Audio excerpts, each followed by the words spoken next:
O excesso de informação pode virar doença. Dialogar e ser ouvido, apesar dos múltiplos estímulos, é o grande desafio da era da informação. Segundo o estudo publicado na revista científica Nature, o comportamento de assistir TV, usar o celular, navegar na internet e enviar mensagens, tudo ao mesmo tempo, está associado a lapsos de atenção e esquecimentos. Uma pesquisa já comprovou que 7 em cada 10 brasileiros possuem esse hábito. Para falar mais a respeito desse assunto tão importante, eu converso agora com Vivian Cristina Rio Stella, doutora em Linguística pela Unicamp. Bom dia, doutora! Bom dia a todos os ouvintes. Então, Vivian, quer dizer que 7 em cada 10 brasileiros possuem esse hábito de excesso de informações? Pois é, a gente vive essa infodemia, parece um palavrão, né? Mas é isso mesmo, essa infoxicação, agora foi incorporada essa palavra no nosso vocabulário. E a gente vive, então, essa avalanche de conteúdos e o nosso desafio é curar, né? Curadoria, né? Curar esse conteúdo, ver aquilo que realmente faz sentido, e a comunicação é essencial nesse sentido. O que é uma comunicação eficiente, Vivian? Olha, muita gente acha que uma comunicação eficiente é aquela em que eu transmito a informação para outra pessoa e ela entende exatamente aquilo que eu queria falar.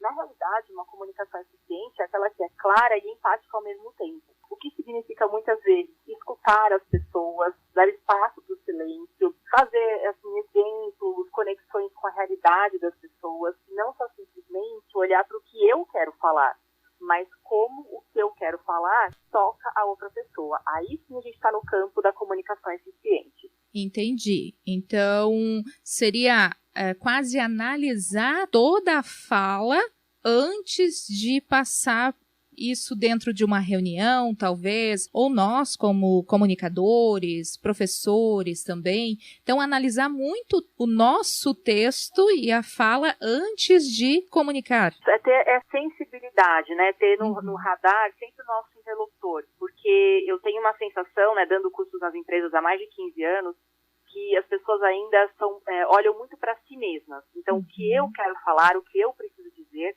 mas a gente tem que lembrar sempre que a comunicação é para o outro, é com o outro. Então é importante a gente ter essa sensibilidade.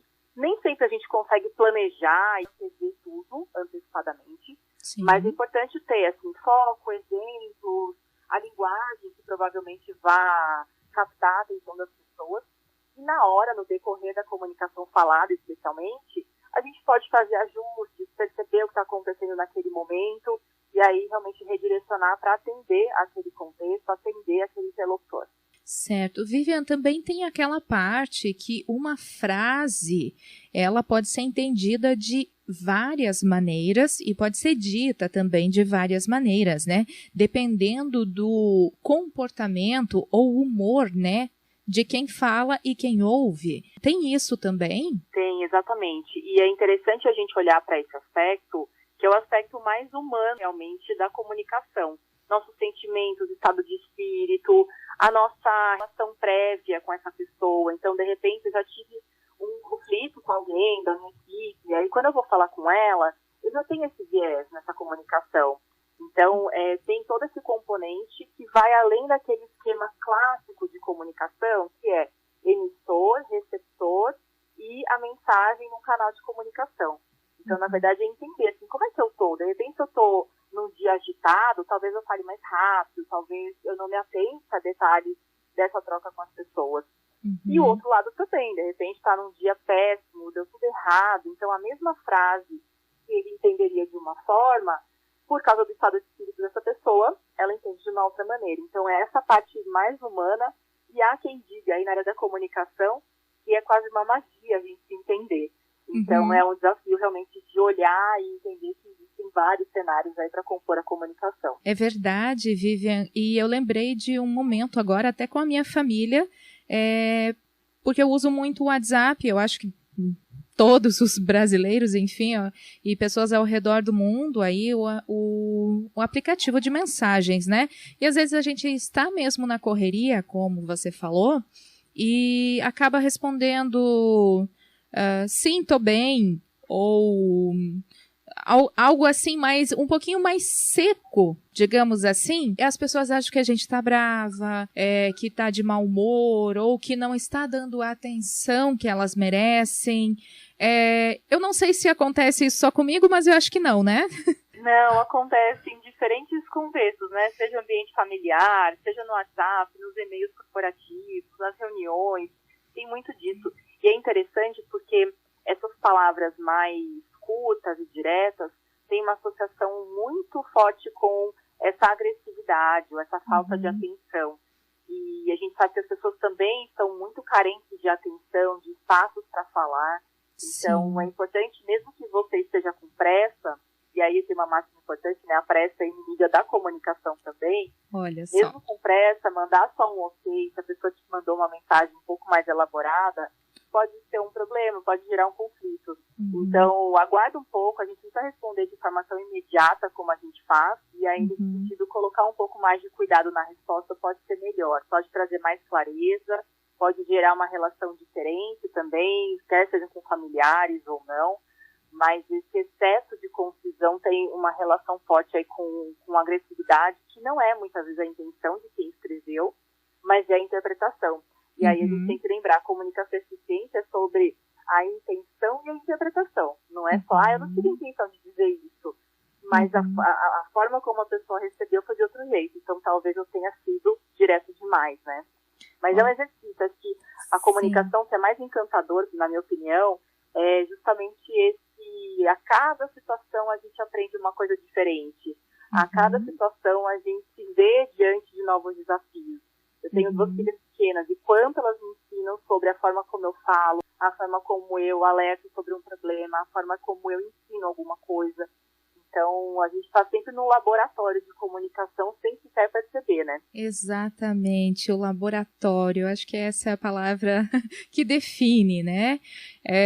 Eu agora estou colocando nas minhas mensagens um emoji, né? De sorrindo, então já quebra um pouco, eu imagino. Vive. Os emojis têm essa função, né? De trazer um pouco mais de expressividade para uma escrita que pode parecer fria demais, distante demais. Vivian, então esse, né, das mensagens, por exemplo, de aplicativo de mensagem é um dos desafios da comunicação eficiente, né, nessa era atual de informação. Quais seriam os outros desafios que dá para pontuar aqui para os nossos ouvintes? Olha, acho que um dos grandes desafios que muitas pessoas têm enfrentado na atuação profissional ou não só, são os excessos de canais. Então a gente tem ligação, tem o WhatsApp, aí tem o e-mail, tem as reuniões ao vivo que as pessoas fazem por videoconferência, tem os chats também, que as pessoas acabam se envolvendo no trabalho, né, em ferramentas como o Teams, por exemplo. Então tem um excesso de canais. E o que eu tenho percebido, e aí esse é um desafio, que as pessoas têm sobreposto os canais. Então ela manda uma mensagem no WhatsApp, ela te manda um e-mail e ela te manda um recadinho no chat. Então ela te manda 3 vezes a mesma coisa. Então acho que isso é um desafio, a gente combinar muitas vezes na equipe, ou combinar entre a família, gente, ó, bom dia a gente manda aqui, sabe? Quando for um assunto urgente, liga porque é melhor. Então fazer esses combinados funciona muito para tornar a comunicação mais eficiente diante desse excesso de canais. O cuidado que a gente precisa ter também é não ser a fonte da infoxicação das pessoas. Então, tomar cuidado com o que compartilhamos nas redes sociais, nos nossos canais de troca de mensagens, os próprios e-mails, tem muito e-mail longo demais, tem muita informação que não era para estar no e-mail, podia estar numa ferramenta de gestão de projetos, por exemplo. Então, é entender melhor os canais, combinar melhor esses usos também, isso ajuda bastante. E aí, por fim, acho que um grande desafio é a linguagem. Eu, como linguista que sou e adoro as palavras, a gente tem que tomar cuidado mesmo, porque às vezes a palavra técnica ou, enfim, uma expressão que não é muito entendida por todo mundo é a barreira da comunicação. Então, fazer essa explicação do que é o conceito, trazer um exemplo, fazer uma comparação com algo do dia a dia, torna essa comunicação mais clara, essa linguagem mais próxima também. Então, é muito importante tomar cuidado com as palavras, elas são a nossa grande ferramenta aí de comunicação. E essa comunicação eficiente também ela pode auxiliar aí na concentração das atividades. É como se fosse uma organização, um planejamento diário? Isso, A comunicação eficiente, ela traz, assim, muita luz para o objetivo.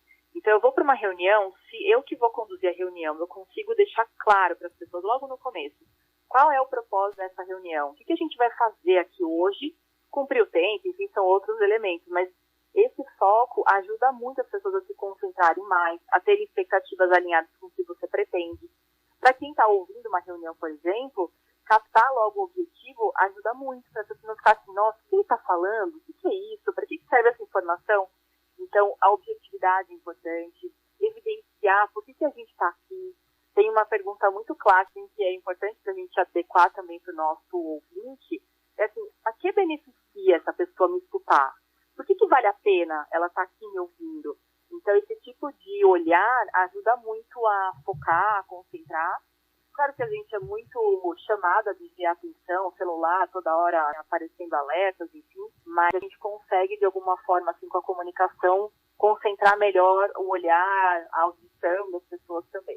E Vivian, passamos por um período, estamos ainda nesse período de pandemia e as pessoas buscam mais qualificação, algumas estão se redirecionando aí para outros setores de trabalho. Qual que é a importância hoje de desenvolver a habilidade da comunicação para se posicionar no mercado de trabalho?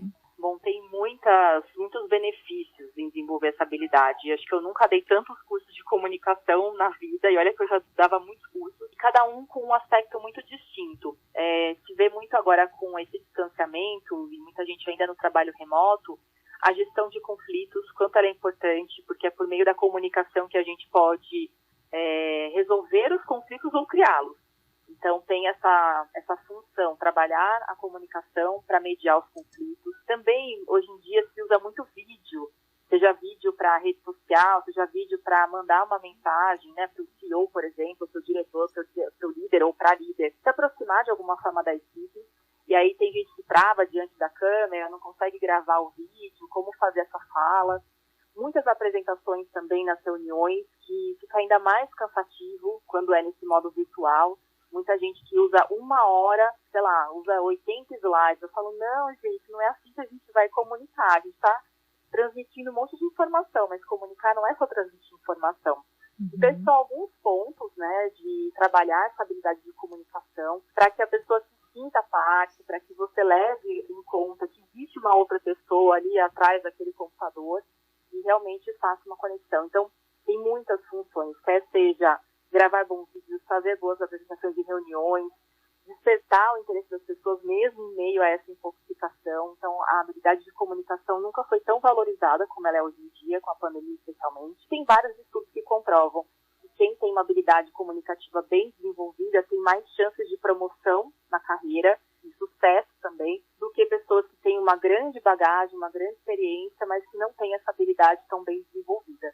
Por isso, vale a pena realmente investir em cursos, leituras, vivências voltadas à comunicação. Certo. Vivian, para finalizar, vou te fazer uma última pergunta que eu ouvi de um relato também de uma amiga que ela estava lendo um texto e ela sempre é ligada assim no 220. Ela estava lendo um texto em voz alta em uma reunião para outras pessoas e ela chegou num número e ela olhava o número e ela sabia qual número era e ela não conseguia ler. E sabe, esse 1 segundo que ela não conseguia ler esse número, parece que foi uma vida inteira. Isso vem de um excesso de informação também, um pouco de cansaço desse dia a dia corrido, ou qual o exercício que dá para fazer para não dar esses panes, esses brancos ou outras formas que sejam chamadas esses comportamentos que acontecem? Sem dúvida, tem muitos estudos mais recentes, agora há tempos de pandemia, mostrando que o cansaço desse universo virtual ele é muito maior do que quando a gente circulava em diferentes ambientes, tinha um trajeto para ir para o trabalho, a gente ia almoçar, encontrava com uma pessoa. Essa mudança de ambiente, de certos rituais do cotidiano, ajudavam a gente a desplugar e voltar, né? E agora a gente está muito conectado. Acho que muitas pessoas, talvez, que estejam nos ouvindo, sintam também essa sobrecarga na agenda. Tem gente que coloca assim 15 minutos para almoçar. Nossa. E às vezes uma reunião vai sendo na sequência da outra, não dá tempo nem de levantar, pegar uma água, levantar, pegar um café. Então isso sobrecarrega muito o nosso cérebro, ele não foi programado para isso. Por isso que a gente sente esses lapsos de memória, né? Esquece a palavra. Ontem eu esqueci uma palavra no meio da minha fala, não conseguia lembrar a palavra temaki, veja bem, né? Então, assim, acho que é primeiro tratar com uma certa naturalidade, né, esses lapsos de memória. Gente, como é que é aquele cone? Eu falei bem isso na aula. Como é que é o nome daquele cone que a gente come na comida japonesa? Enfim, alguém falou, temaki, pronto, tá resolvido. E, ao mesmo tempo, se permitir momentos mais na agenda de circular um pouco, olhar para uma outra coisa, sair um pouco da tela. Eu sei que na semana o trabalho pode ser muito complicado para as pessoas fazerem isso, mas é uma sugestão. E o fim de semana, né? Hoje em dia o lazer está no celular, o trabalho está no celular ou na tela. Então, se a gente pudesse fazer uma desconexão também em algum momento do fim de semana, ajudaria o nosso cérebro a recarregar, sabe? Mas a gente sabe que a pandemia, enfim, impactou muito a vida das pessoas, o sono das pessoas, o estado emocional também. Então, quando a gente sente esses lapsos de memória, quando a gente percebe que as coisas não estão caminhando de uma forma tão fluida, inclusive na comunicação, provavelmente tem a ver com uma sobrecarga aí de trabalho e a gente precisa desacelerar e desconectar. Muita gente falando sobre essa importância da saúde mental também, né? Vivian Cristina Rios-Della, doutora em Linguística pela Unicamp, falando aqui conosco sobre o excesso de informação que pode até virar doença e também falando que dialogar, ser ouvido, apesar dos múltiplos estímulos, é o grande desafio dessa era da comunicação. Então, fazendo um breve relato de toda a nossa conversa, Vivian, eu acho que estamos em aprendizado diariamente, em um laboratório, como você citou anteriormente, e um laboratório de experiências, né? E temos que aprender aí a equilibrar isso e levar as coisas com naturalidade. Perfeito, é uma ótima síntese do que a gente conversou. Aliás, o poder de síntese é formidável também em comunicação, uma baita de uma habilidade. E acho que a gente tem que lembrar muito, né? Uma comunicação eficiente não quer dizer uma comunicação perfeita. Sim. A gente pode, sim, ter elementos muito próprios de cada estilo de pessoa, de cada elemento que você valoriza na sua comunicação, que seja bom para aquele contexto. Então, acho que de perfeccionismo a gente já é cobrado de tantas coisas. Então, uma comunicação fluida, que conecte com as pessoas, que seja dialogada, que tenha espaço para o outro também falar, é sempre bom. Até por isso a nossa conversa foi tão boa, né? Teve espaço para todo mundo poder falar aqui e você está ouvindo também poder refletir sobre a sua comunicação. Agradeço aí pela conversa. Nós que agradecemos, Vivian. Eu falo em nome da equipe CBN e também dos nossos ouvintes. E essa entrevista estará disponível a partir da tarde nas nossas redes sociais também. Para quem não conseguiu ouvir ela inteira agora, pode ouvir depois nas nossas redes sociais e no site cbnblumenau.com.br. Obrigada, Vivian, pela participação conosco. Muito obrigada, um bom dia.